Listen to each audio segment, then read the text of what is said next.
Two new cards just dropped yesterday, Chameleon and Ezekiel Sims. Let's take a look at how these cards are being used and how they can impact the metagame. We're going to start with Ezekiel Sims, who is a 2/2 with an ability that lends itself to being played in either a move deck or a deck with a lot of big guys. Whenever you play a card with greater power than Ezekiel Sims at his location, he will move to another location and gain 2 power. This means that he's sort of like a bit of a more complex old Angela. Maybe a little bit harder to activate, but you're still going to get, 2 8-ish out of the guy when you play him. The real question is, what do you want to be doing that with? And there are a couple of really straightforward synergies that make sense for Ezekiel Sims that are fairly straightforward in how they interact with just the words on what he says. He's a card that moves, so you can play him with Craven and Hydra Stomper and things of that nature. And he is a card that wants you to play a lot of big things, so you can play him in Surtur and Sauron decks, and that's a fairly reasonable space for him to go. If there is a problem with Ezekiel Sims, it's not related to his power. This is a guy who is built for an era that we may not be in the current world that Marvel Snap exists in. We just had a tournament dominated by Cerebro 3, by Move. These are extremely powerful combo decks that this guy doesn't really do much against. In a world where combo decks are the meta, where everything is about engines, he is a little bit small, despite being the exact archetype of a card that, were we in a different metagame, he would be an incredibly successful, incredibly powerful, must-purchase kind of card. This is a good card. I don't want people to look at this and say, okay, he's not a good card. It just isn't exactly his time. And when you look at the decks that he goes in, you'll start to understand why. This is a pretty basic and straightforward take on the Cougar mid-range list that he used to win Golden Gauntlet World Championship Qualifier 3. Now, what has changed between when he used this list very well and where we are now? Largely, it is the increasing power that has been given to move decks with the addition of Spider-Punk, and generally, the more time people get to spend playing a deck as complex as that, the better they get at it. I think move players are also getting better at playing their own deck. This means that the deck gives itself a bit of an awkward spot, where if you are playing in a world where you want to be an Ezekiel Sims deck, and you are playing against someone who is prepared for move, well, it turns out they're also pretty prepared for you. And ultimately, that's what this deck runs into the most. One of the most common things you saw at the Golden Gauntlet World Championships, and one of the most common things that you see on ladder, is Mercury and Shadow King being paired together, or at least one of them, in order to make yourself not be instantly dead to Madam Web Human Torch type move decks. This is a deck that isn't that, but is extremely vulnerable to that. And that means that you are putting yourself in a position where you are saying to the metagame, well, the things you are using are extremely effective against me, and I don't even have the luxury of being the deck that is good enough to justify you having those things in your deck. In other words, this is a deck that takes a massive amount of splash damage from the fact that move is already a powerful strategy that builds a lot of green power in a really, really powerful way that requires things like Shadow King and Mercury to deal with it. Now, that's not to say there's no upside to this deck. I actually think it's quite solid. I would compare it very reasonably to the zombie deck that did very well recently in Golden Gauntlet World Championship, piloted by a player named ACP that I really liked. It's very similar. You have your Mercury, you have your Juggernaut. There's no Juggernaut in the zombie deck, but you understand what I'm saying. You have your disruptive pieces, Mercury Cannonball, you have a Cosmic Ghost Rider, you have pieces of interaction, and you also have a powerful and potent game plan. I think this is a legitimately solid deck. It's just that a few months ago, if you had a deck like this, it would be bar none the best deck in the game. And right now, the metagame is such that you are going to be relying on, I need my Cosmic Ghost Rider in this matchup. Oh, I'm playing against move. I didn't get Mercury, they're going to beat me. Oh, I'm playing against the Jocasta combo. I didn't get my Cosmic Ghost Rider or my Cannonball. They're going to beat me. You are leaning very heavily on your interactive pieces here because you do not have the power to compete with those combo engine decks. So you need to be very smart when you play a deck like this. And I do think, and I want to be clear, this is the kind of stuff that Ezekiel Sims would be going in no matter when he came out. It's just, this is a deck that right now is relatively closer to tier 2-ish, where if he'd come out 6 months ago, this would be like, oh my god, Ezekiel Sims is busted. This guy is amazing. He's the best mid-rangey card scaler in the game, and he's like actually quite good. And I think that's the thing that I want to impress on you in this video is like, this is quite a good card. but it would be a lot better in a different context. Next up, Zeke and the big boys. Of course, this is Ezekiel Sims being thrown into a Sauron Surtur deck. Now, this is a Sauron Surtur deck in the sort of truest sense. There's no attempt at being anything other than what it is. This is a full-on tens deck, and the way I like to think of this deck is it's sort of a mid-range crusher combo insta-loss kind of thing.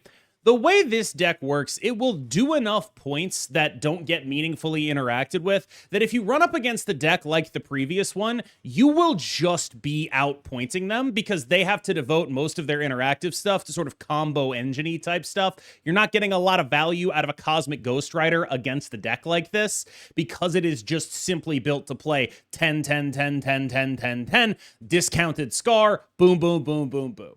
And that is the biggest use case for this deck right now, which is like, okay, if you want a deck that beats Arishem, if you want a deck that beats all of the sort of smaller stats decks, this is your move. But if you run up against one of those combo decks, you have nothing for it. And I think this is where it's probably worth talking about. Like when I talk about combo decks, largely what I mean is decks that stand solely on the strength of their own game plan and do not really devote anything to interacting with your opponents because the strength of their own game plan is such that their interaction is via having more points, aka invalidating the action, the entirety of your opponent's deck by simply just having more points than you. In a way, I think it's best to understand a deck like this as the smallest of the combo decks. This is a deck that is big enough that it will combo, quote unquote, in as much as there is a combo here, it is like just points, points, points, points, points. Like you don't think of playing really big guys as a combo, but functionally, that's the role this deck takes against something like Arishem, against something like any real mid-range deck playing Cosmic Ghost Rider or whatever, what have you. That's what this deck is doing, right? It's saying, I am going to play more points than you because you are smaller than me. You are going to be smaller than the points that I play. Plus, I have a free guy coming down pretty late who's really, really good because he's free. This means that you are simultaneously overpoweringly good in your good matchups. Like they are just free. You should be snapping them. It's very ridiculous. And overpoweringly bad against anything that has more points than you. This is a pure power to power deck, which means you need to either be very good at allocating your power to beat their stuff, like dodging a Human Torch's lane, for example, or you need to be very cautious at going up against decks that can do more power than you. There is a panel in Yu Yu Hakusho that comes to mind when I think of this deck. It's the fight between Yusuke and Chu, I believe.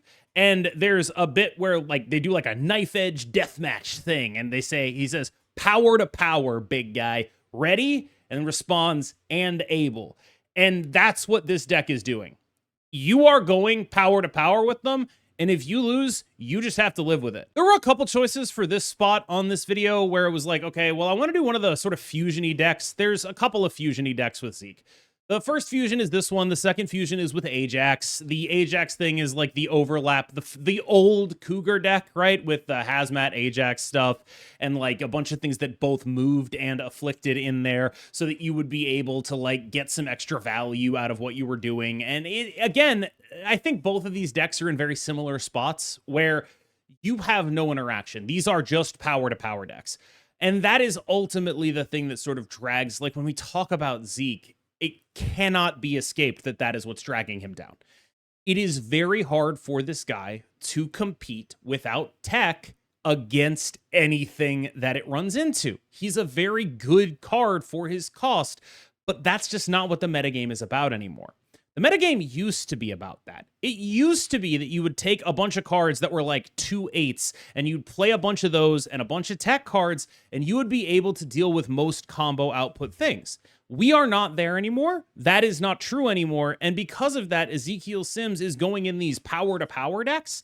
And frankly, I don't think he's capable of standing up to some of the other power things that happen here. If you play this against the Surtur deck, you're going to get 10'd to death. Like, you can play against it, right? But, like, talking about how the average matchup is going to go, it's not going to be good. The way you have to look at this stuff is like, yes, you can play against those decks by being smart with where you allocate your power, but that's true of every deck in Marvel Snap. The great thing about Marvel Snap is when you're in a bad matchup, you can make reads that bring it to a 50-50 a lot of the time. That's always true. That's true of every deck. The thing is, you don't want to make your deck put you in a hole where that is your best outcome. If your best outcome is getting to that, you have opted into a failing situation. And I think when you play Zeke, too often he's going in these decks where you are just opting into failing situations against these combo decks. And I think that this deck is a great example of that. I think the Ajax deck is a great example of that.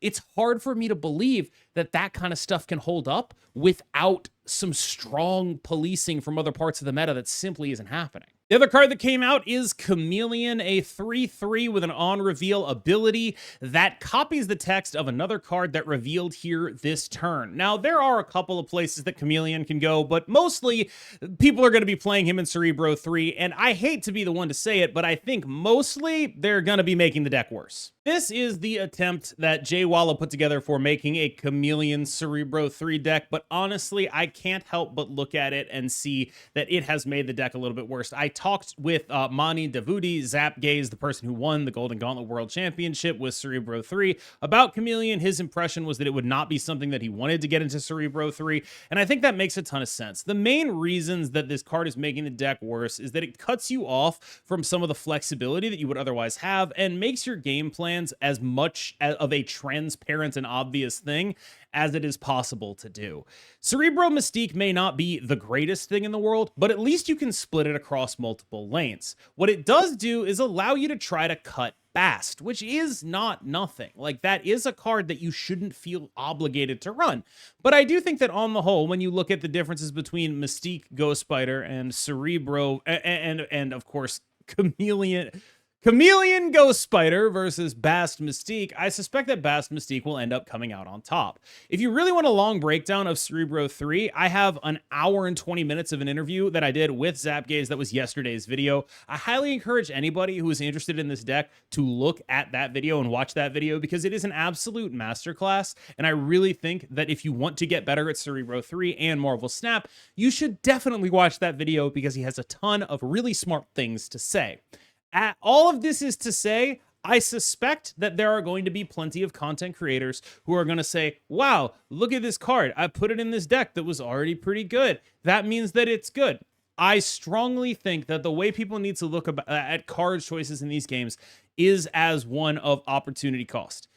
Can you succeed with Chameleon Cerebro 3? Of that, I have no doubt. Is he part of the best 12? By which I mean, is there something that could go in here and make this deck better? He's probably not part of the best 12 because there's probably something that can go in here and make this deck better. That is ultimately the thing that people need to be looking at things like this with that kind of critical eye. Are there cards that do this better? And yeah, there are. And I think ultimately that is where Chameleon fails as a piece of Cerebro 3. I don't know that he fails as a piece of other decks like Surfer, because frankly, I don't think Surfer has the juice right now. We'll see what happens later when other cards come out. But right now, I don't really think that if you're playing Surfer and you're playing Cerebro 3, you're even playing the same game of Marvel Snap, unfortunately. We talk about point ceilings and going power to power, and Surfer can't go power to power with these decks.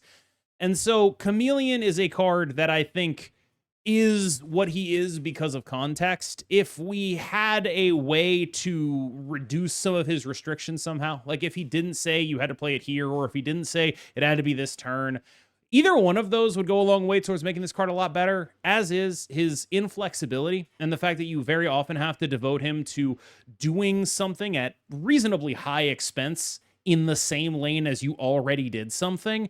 That's the biggest limiter on him. The expense is kind of the big thing here, where it's like, I'm spending a lot to make this happen. And so it's not a surprise that I think one cool direction to go with Chameleon is the splat list, because you can do so much cheating that the expenditure isn't as much. Like, imagine a world where, like, let's say you have an Onslaught and a Mr. Fantastic or whatever, or an Onslaught and a Strong Guy in the mid lane. Obviously, this build isn't playing Mr. Fantastic, but you see where I'm going with this, right? Like, and then you're using your Chameleon to double up on the Prodigy that hit that Onslaught, right? That's a cool way to do that. Let's say you have a Sarah that is discounting your stuff there. There's cool stuff that can be done with him there. In this deck, you could do cool things like, oh, I have a second strong guy. Oh, I have a second, let's say, sage, right? That kind of stuff is actually kind of real. I have a second sage. I'm devoting all my stuff to this one lane. I really need all that power there. That's actually very important to me.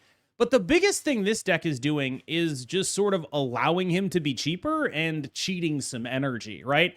Luna Snow and Sarah mean that he is less of a big expenditure. And that, as the less of an expenditure he is, the more energy you can devote to winning other lanes, the better this guy gets. And I think that's the kind of thing that can reasonably make sense for me when I look at what this card is actually doing. Is I can see him being some kind of combo card, not in the Cerebro 3 sense, but some kind of deck that is cheating energy really hard. Like, I look at the other Splat list, right? The Onslaught Prodigy list, and it's like, oh, maybe he can go in there. Maybe there's something I can do in that space, right? When I look at what Chameleon is asking me to do, I don't think it's Cerebro 3. I think what it is be a part of some ridiculous combo, right? Like Prodigy and Onslaught, and then copy the Chameleon to copy the Prodigy to get another Onslaught. Like, things like that feels like what he's supposed to be doing. I don't know exactly what shell that is what's going to be functional or anything like that. But I do think it's probably a better idea to investigate that kind of stuff than just chuck him in Cerebro 3, which is a deck I think he probably just makes worse. All right, y'all. Thank you so much for watching. As always, I've been KMBest. You've been phenomenal, and I will see you in the next one.